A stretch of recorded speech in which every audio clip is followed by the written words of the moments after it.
Everybody, welcome back to English 112 Section 2. This is for our class for Tuesday, the 12th of October, where we are putting closure onto our short story unit. And last class I talked a little bit about our last two short stories, Girl and Popular Mechanics. And what I'm hoping is that at this point, if you haven't already done so, you are able to write a journal. And what I was asking for the journals is that you select 3 short stories from our short story unit, and you write about a page or so of response to each of the 3 short stories. So basically that would be approximately a 3-page journal, but as long or as short as you think it needs to be. And this is a place for you to put your commentary, your questions, your thoughts. Basically, you can talk about what I've discussed in the class videos. You can talk about what your classmates have discussed in the discussion forums, or you can also talk about your own thoughts or observations about the text themselves. And I'm not evaluating them for grammar or mechanics. You can think of it as a kind of conversation on paper. So basically what I will do is ask you to submit that to me via email, because my grading program works best that way. And that's Ruiz, R-U-I-Z, at gcc.mass.edu via PDF. And that would be due on Tuesday, which if you are watching this video, that is today, on the 12th. If you're watching this video on Tuesday, though I believe I'm going to be posting it on Monday night. And you've got up until 11:59 p.m. to submit in that journal, but ultimately, if you need more time, just feel free to ask me. And the idea behind the journal is just to generate some thoughts or ideas that hopefully might be of use to you when you are actually writing an academic paper. And that's what I wanted to talk a little bit more about today, was writing papers. And you'll remember that I had talked a little bit about suggested paper topics, and these are merely suggestions. The paper being approximately 4 to 5 pages long. That'll be due at the ending of the month on the 26th. So this is enough time for you to submit in a journal, get feedback from me. Again, think of it as a conversation on paper, and then perhaps utilize some of that information in your paper. And unlike the journals where you don't have to follow any particular criteria, the paper should be an investigation of one particular element more in depth. Again, approximately 4 to 5 pages, double space, 1-inch margins. But the argument should be as long as it needs to be in order for you to be able to defend it well. And you can see that in the notes below, I've indicated that there's a handout in the syllabus and other documents folder about how to write the critical paper. That if we were meeting in person, I would have distributed to you, but instead it's in that folder, and I wanted to review that today. And it was actually a handout that was distributed to me when I was an undergraduate many moons ago. So it's still one of the best that I've ever seen. So I thought that it would be of use to you. And my suspicion is that most of this is probably review, that you would have talked about these elements in Composition 1, but I just wanted to make sure that we talked about them as well. And you'll remember that some of the earlier readings in the textbook addressed elements such as generating ideas for a paper and writing a paper. And that was towards the beginning of the semester. So that's another place that you can reference. So basically, this handout about the critical paper divides a paper up into 3 pieces: the planning stage, the writing stage, and the editing stage. And I can tell you that most student writers skip the planning stage and they go straight to the writing stage. And they do that to their detriment. That usually it's much more time consuming and much more difficult if you try to write before you've spent some time planning.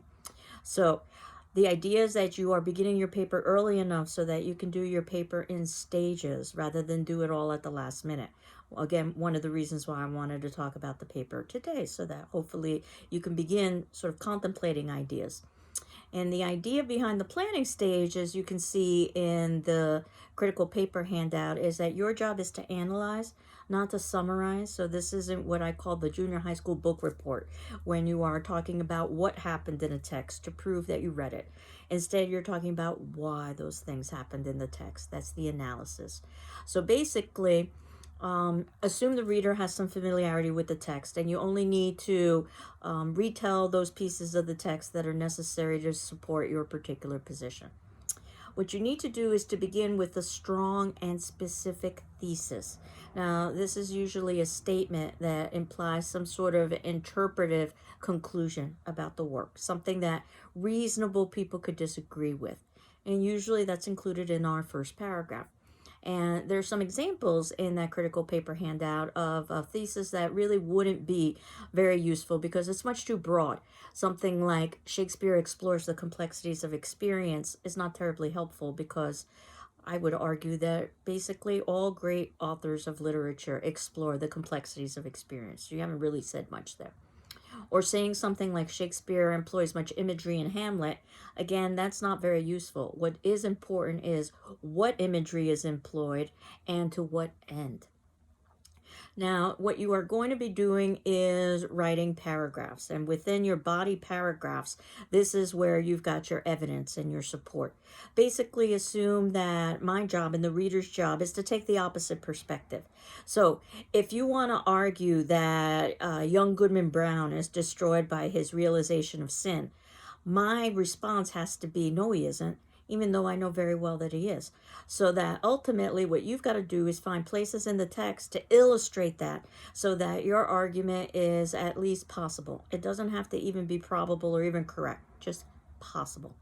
And this is what you do in your body paragraphs. And remember that a paragraph is a developed idea of multiple sentences. A paragraph is minimum 3 sentences, hopefully a lot longer than that.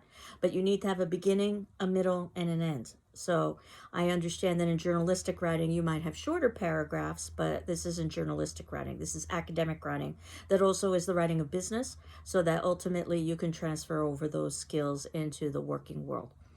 And a well-written paragraph generally has its first sentence summarize what the paragraph is about. That's known as the topic sentence. So in theory, if you've got a strong piece of writing, you should be able to read the first sentences of all of your paragraphs and basically get a kind of outline of the major points. And again, your job is to support your argument with analysis, some reference to the text, some paraphrasing when you are putting in your own language, and also some direct quotation, word for word language from the text. However, you don't want to just use quotation to pad the paper and give the paper length. Length for a paper should come from argument, not necessarily from unnecessary language or unnecessary quotations. And generally speaking, it's considered bad practice to end a paragraph in a quote because you usually want to comment on the relevance of that quote. And then you have to have some sort of a conclusion, your last paragraph. You don't want to basically just repeat what you wrote in your introduction. Save some impressive observation for the end, or perhaps you could hint at a related idea for another work. Something that almost always works, if you wanted to, is to talk about the text in reference to contemporary times. And again, remember that conclusion has to be as developed as any other paragraph. So, the writing stage. Now, hopefully, you've got your arguments laid out, but you haven't been too worried about how you were going to express those arguments so that you can go back into the writing stage and begin to play with the actual construction of the sentences. The first principle of good writing is economy, and the second is simplicity. Say as much as possible in as few words as possible. So basically, you want to try to be as concise as possible. This is an area that I personally struggle with in terms of my own writing. So you see that we all have our challenges with writing. Wordiness, basically. And what you should be able to do, and again, this requires some advanced planning so that you have enough time to look at your sentences as individual units and ask yourself, can I rephrase this sentence in fewer words and not sacrifice meaning? And generally speaking, if you can do that, you should rephrase it so that it is fewer words and it's more concise. Now, I understand the emotional impact of that. When you do that and you begin eliminating words in each sentence, obviously you're going to lose length in your paper. But again, length should come from argument. It shouldn't come from unnecessary language. Better to have a shorter paper that's well written than a longer paper that has unnecessary language. And certainly while adjectives and adverbs, descriptive words, can be very helpful, you want to make sure that you're using them purely to forward your argument, not because, again, you want to pad the paper. Passive and active voice. I don't know if anybody has ever told you about trying to avoid the passive voice. What happens there is in a sentence, it appears as if an action is happening to the subject of the sentence rather than the subject of the sentence actually performing the action. So I can give you two examples here. Let's say something like Lillian graded the papers. This is an active voice because the verb graded is very clearly connected to the subject, who or what is doing the grading, Lillian. So Lillian is performing the grading. Lillian graded the papers. And that's a 4-word sentence. However, we could also say the papers were graded by Lillian. And while it's grammatically correct, it's not particularly good style because it's considered passive voice. It's as if the grading were happening to Lillian. And again, if we were just to do a simple count, the papers were graded by Lillian. That's 6 words rather than 4. And again, if you think about the idea of trying to be as concise as possible, go through your sentences and see if you can eliminate language that isn't necessary for the forwarding of your meaning. And if you can do so 9 out of 10 times, that's probably what you want to do. Vary your sentences. You want to have some shorter sentences and some longer sentences. Too many long sentences, your paper sounds very dense.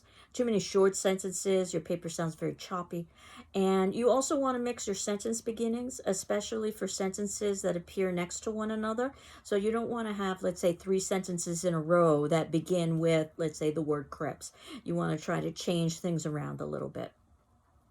Again, a paragraph is a developed idea, so no 1 or 2 sentence paragraphs. And some random notes: avoid cliches and trite expressions. These are overused expressions that are used so frequently that they no longer have any kind of original meaning to them. Dead as a doornail, the grass is always greener on the other side of the lawn, raining cats and dogs, things of that nature. Not only are these expressions not very original, but they also have a greater chance of being misunderstood, which is one of the reasons why we also want to try to avoid slang. Informal language that's usually created by a smaller group to exclude other people. Think about what adolescents do every generation when they create their own slang. Basically, sometimes the slang can go mainstream so that it becomes rather common usage, but it's still not considered to be standard usage or academic usage. Again, the idea is that there's a greater possibility for misunderstanding. And this is where I tell a very disturbing story that happened a few decades ago that was in the news. And basically, it was about a second language student who was going to a home for what he thought was a Halloween party. And basically, he knocked on the door, and the owner opened the door, and the student asked, "Is this where the party's happening?" And the owner responded, "Freeze." And this is a slang term for stop. But for whatever reason, the student misheard or misunderstood and continued by taking a step forward. The owner of the house basically took out his gun and shot that student on his doorstep because of a misunderstanding of language. Again, think about how difficult it is if you're learning English to understand what the word stop means or halt, and then to try to understand that freeze in some contexts is about how a liquid becomes a solid, but in other contexts is about not moving. So there's just a greater possibility of misunderstanding. And now that I think about this story, I'm not exactly sure if it was a Halloween party or another kind of party, but I know that Halloween is in the air, so that's what came out of my mouth. But at any rate, I think this is a good story to illustrate the idea of why you should avoid slang and cliches and trite expressions. You want to try to use it in your own language. Semicolons, as we talked about with the short story Girl, you use between 2 complete sentences, and you want to show the relationship between those 2 sentences. So there's a very close connection. And you should use them sparingly. If they're used once or twice in a paper, that's probably a lot. Obviously, the author in Girl violated that because she had a stylistic reason for doing that would reinforce the thematic elements of the story about not having time to stop and being completely overwhelmed. So I think the punctuation works very nicely there. Just like I think the punctuation, or lack of punctuation, I should say, in something like Popular Mechanics with no quotation marks around the dialogue, I think works very nicely because it tends to universalize that dialogue rather than suggest that dialogue is associated with one particular person, because it's rather common dialogue that usually would be uttered between two individuals when they are ending a relationship. And I think that was part of the reason why the story was called Popular Mechanics, because this is something that's popular or common. Also, and I know this is going to go against every intuitive sense you have, maintain the present tense. So in other words, when you're talking about a piece of literature, talk about it as if it is happening now rather than it happening in the past, even though I'm well aware it was written in the past and you read it in the past. So you don't want to talk about, for instance, a sorrowful woman said to her husband. You want to say the sorrowful woman says to her husband, as if it's happening now. So basically, it makes it more timeless and more universal. So you can see in the notes below that I've put a little bit of information about the handout, about the planning, writing, and editing stage. The introductory paragraph, in addition to having your thesis, should also list the name of the author and also the text that you are referencing. If you're referencing a short story, then that text should be in quotation marks, or the title of that text should be in quotation marks because it has been published. If you're working with a longer text, which we're beginning to do with drama, then that would be either underlined or italicized. Your own title wouldn't be neither because it hasn't been published, but you can incorporate within your title an author's title. So you might want to talk about something like War in Soldier's Home. And obviously, Soldier's Home is the title by the author, and that would be in quotation marks, even though the title of in its entirety, your title, War in Soldier's Home, would not be. So the last step that most students skip, because frankly they've run out of time and energy, is the proofreading stage. So you want to save some time and energy for that. And if you have difficulty concentrating when you proofread, you might want to begin backwards. The last page, let's say page 5, and work your way up so that you are to the beginning, so you can focus on individual sentences and begin to look at grammar. Again, keep in mind that a sentence has to express a complete thought. Then when we've got something like the usage of punctuation, all punctuation is really doing is telling the reader how to read a particular sentence, or how a sentence would be stated if you were speaking it out loud. So take a simple sentence like sit down. The ending punctuation is so important. If we put a period, sit down, it's very different than a question mark, because then we would say sit down. And that's very different from an exclamation point, which would be sit down. Obviously, you can hear the difference in the tone of my voice, but when you're reading, you don't hear that difference. That's why we use punctuation. The comma is a pause, and usually a place where we naturally pause in conversation, although there are rules for commas and there are rules for all pieces of punctuation. And in fact, if you want to notice in the notes below, what I've indicated are some places that I recommend if you wanted to get more information about grammar, mechanics, or just writing papers in general. One is Purdue OWL. This is for a website that was put together by Purdue University, and they've made it accessible to the public, and it goes through the entire writing process. I recommend it highly. And don't forget our JCC library, and that they too have elements on their website that are devoted to writing papers. One in particular that might be of use to you is about citation. How do you indicate citations, or in other words, how do you quote, which I also wanted to talk about as well.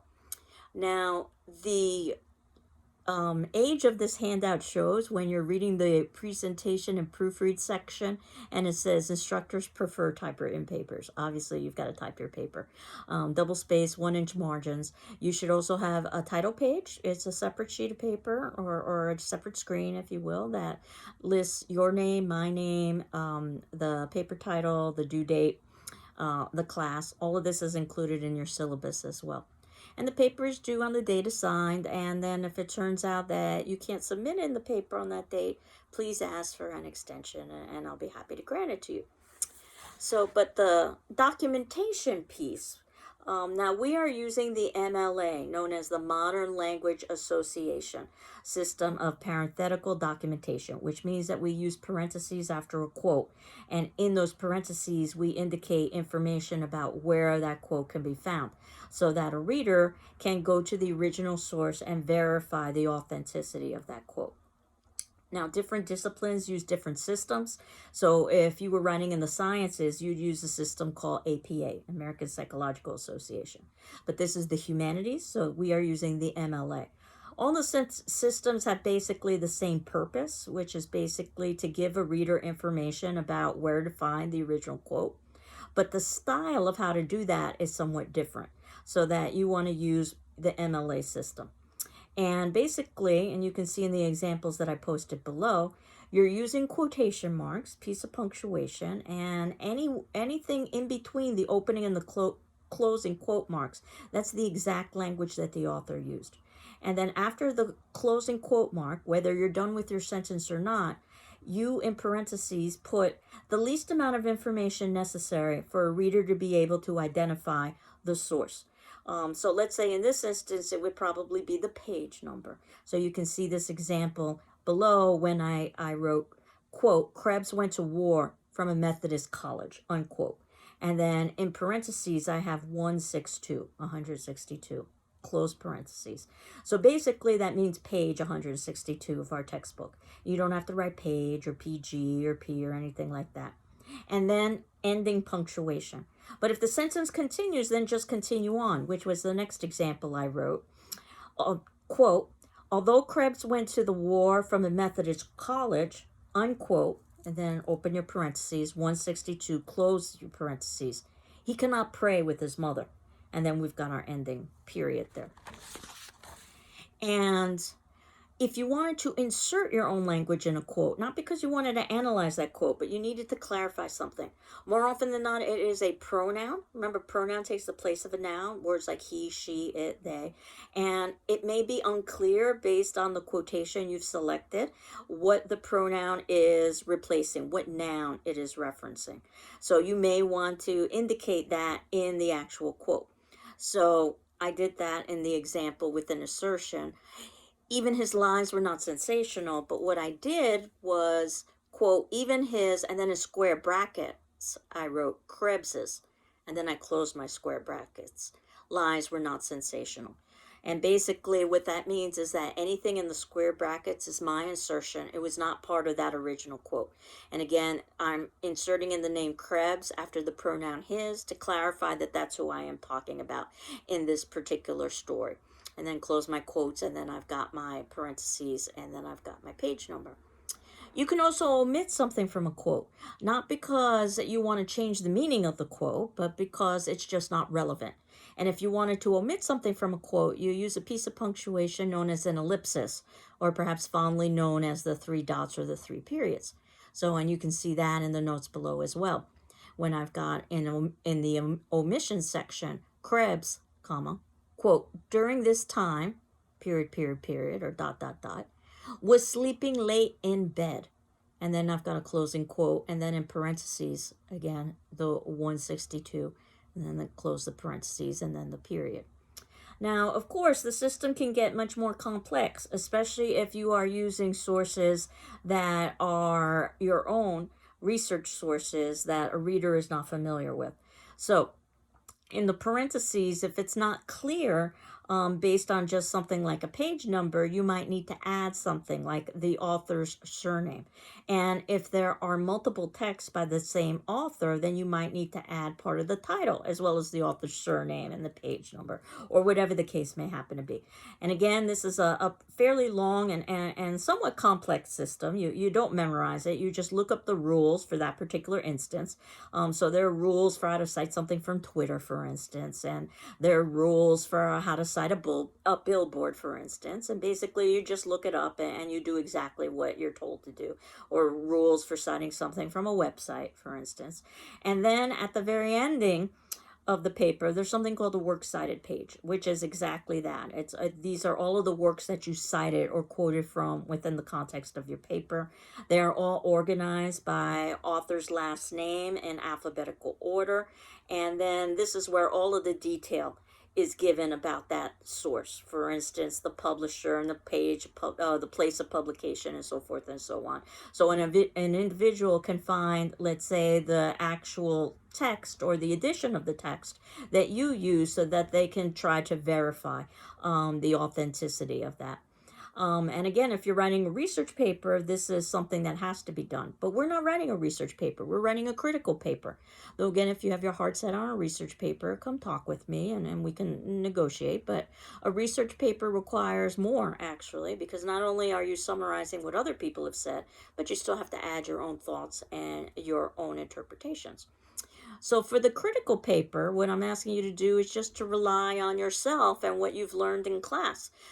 So in that instance, the only thing you would probably be citing would be the actual text itself that you are quoting from, the short story or short stories that you're writing about. In that particular instance, you could actually make a decision not to hand in or not to include a works cited page, because what you would include would basically be the name of the textbook. Though certainly you can do that if you want to, and if so, you should do it correctly. But I'm not going to require you to add that works cited page. I'm assuming this is something that you talked about in your Composition 1 class, so you don't necessarily have to duplicate that unless you'd like some practice doing that. So you don't have to do that unless you're using outside sources. If once you start using outside sources, then you definitely need a works cited page. So again, Purdue OWL is a great site to review all of this, as is the GCC library. And then what I thought we could do next class is that we could begin our drama unit. Remember that we are going to be talking about Oedipus the King. But first I wanted to talk a little bit about the idea of what drama is and formulaic dramas as opposed to more literary and sophisticated dramas. And then ultimately transition over to our first major drama, which is Oedipus. And then our second one will be Midsummer Night's Dream by Shakespeare. And then our third will be Raisin in the Sun by Lorraine Hansberry. And what I've done is devoted several classes to each of the dramas. So there's plenty of time to talk about each of the dramas and also watch performance, because ultimately dramas are meant to be performed. That said, what would be ideal, though I know sometimes the world is not ideal, what would be ideal is that when I've got listed in the syllabus that we are beginning to talk about a drama, that you have that drama read in its entirety. And that while we're talking about that drama, you are at home reading the next drama, so that when we get to that point, you'll have it read in its entirety. But again, I said the world is not always ideal. Do the best you can, and certainly we'll be spending several classes on each of the dramas. And for those of you who wanted to start early and may not have access to the textbook, you'll see in the notes below I've included a website where you could find Oedipus the King, which is our first major drama. And when we get a little bit closer to Midsummer, I'll do the same with Midsummer and also Raisin in the Sun. But again, as I said, next class I wanted to talk a little bit about just the dramatic tradition and talk a little bit also about Sophocles, who was the author of Oedipus the King, as well as Aristotle, a name that you might be familiar with from philosophy, but he also dabbled in a little bit of literary criticism and actually has some thoughts about Oedipus the King. And yes, Oedipus the King is from Greek society, 430 BC. So we're talking about something that's very far removed from our experiences. And obviously we are reading a translation. I don't speak Greek or read Greek, and I suspect that most of you don't. Perhaps all of you don't. But that said, I think we can still appreciate it through translation and talk a little bit about how Oedipus is considered so important because it helped to establish the tragic tradition of authors like Shakespeare and their great works such as Hamlet, Macbeth, and Othello. So for today's attendance question, I thought we could put some closure onto the short story unit. And that would be due on Wednesday, the 13th at 10 a.m. Again, if you need additional time, please let me know. And I wanted to talk a little bit about author biography. Our last two pieces were Girl by Jamaica Kincaid and Popular Mechanics by Raymond Carver. So what I'm going to do is ask you to choose one of those authors, either Jamaica Kincaid or Raymond Carver, and look up some biographical information about that author and briefly indicate what you found out about that author in your attendance, in your discussion form attendance response, and also talk about how that information could be used to understand the author's writing. So how did that information about the author's life help you have a greater understanding of the author's text? And I know the temptation probably is just to go on Google and to go to the first hit, or to go on Wikipedia and to look up the author. And I'm not necessarily averse to either one of those, but there are better ways to search. Do keep in mind that, again, the GCC library has a whole host of databases that are much more accurate than what you can find on the wide open web. You would search for these databases or search through these databases much like you would search on the internet. The reason why most individuals don't do that is because these databases are subscription based. So they're too prohibitively expensive for an individual to purchase usually. So they're purchased by institutions, such as academic institutions, such as GCC, your tuition dollars at work. So this is one of the advantages you have as a GCC student, is that you can access the databases, which means that there are staff of people who've reviewed the information to verify some level of authenticity. That's not to say that they could have made a mistake, but as you know, the biggest problem with the internet is anybody can post anything. So if you may be interested to know that there are databases that are devoted just to biographies, and there are databases devoted just to literature. So you aren't necessarily limited to a Google search or to a Wikipedia search. Though again, I'm going to leave it up to you as to how you find information about either Jamaica Kincaid or Raymond Carver, and then talk a little bit about how those pieces of information help you understand their writing a little bit better. And this will put closure onto our short story unit outside of the journal that you will be submitting. And of course, eventually, an academic paper. So I hope you're all doing well. I'm doing well. And next class, we will continue by talking about drama. Take care. Bye-bye.